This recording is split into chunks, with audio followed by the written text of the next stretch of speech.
तो यूक्रेन के लिए एक 28 पॉइंट का पीस प्लान आया है। चलिए देखते हैं इसमें आखिर है क्या।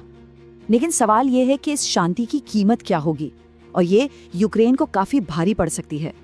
ये अमेरिका का एक डिटेल्ड प्रपोजल है जिसमें जंग खत्म करने के लिए दोनों देशों के लिए कुछ शर्तें हैं। इस प्लान का जो मेन फोकस है वो यूक्रेन के बड़े त्याग पर है। देखते हैं क्या हैं ये शर्तें। मतलब यूक्रेन को अपना कुछ इलाका छोड़ना होगा जहां स्लोवियांस्क जैसे शहरों में लाखों यूक्रेनी रहते हैं। दूसरी शर्त है मिलिट्री में कटौती। यूक्रेन की सेना पर एक बड़ी लिमिट लगा दी जाएगी। अभी सेना में करीब 8,80,000 सैनिक हैं, इसे घटाकर 6 लाख करना होगा। और तीसरी और सबसे अहम शर्त, नाटो में शामिल नहीं होना। ये तो रूस की पुरानी मांग रही है।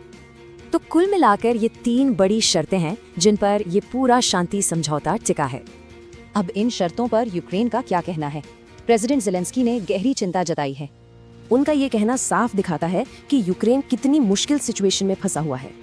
लेकिन इतनी चिंताओं के बाद भी ज़ेलेंस्की ने बातचीत के दरवाजे खुले रखे हैं। तो अब G20 समिट में यूक्रेन के सहयोगी देशों ने भी इस पर बात की है। इसमें ब्रिटेन, फ्रांस और जर्मनी जैसे बड़े देश शामिल थे जिन्होंने इस प्रपोजल को रिव्यू किया। इनका मकसद है प्लान को और बेहतर बनाना ताकि यूक्रेन के हाथ में भी कुछ कंट्रोल रहे। तो इन सब शर्तों के साथ असली फायदा किसे हो रहा है?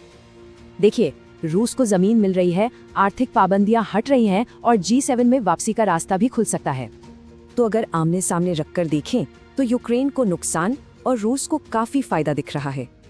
स्काई न्यूज का एनालिसिस तो यही कहता है कि ये रूस के लिए एक बहुत बड़ी जीत है। सबसे बड़ी चिंता ये है कि इससे हमला करके बॉर्डर बदलने को एक तरह से मान्यता मिल जाएगी। तो आखिर में सवाल यही बचता है, क्या ये वाकई में शांति है या बस एक छोटा सा ब्रेक?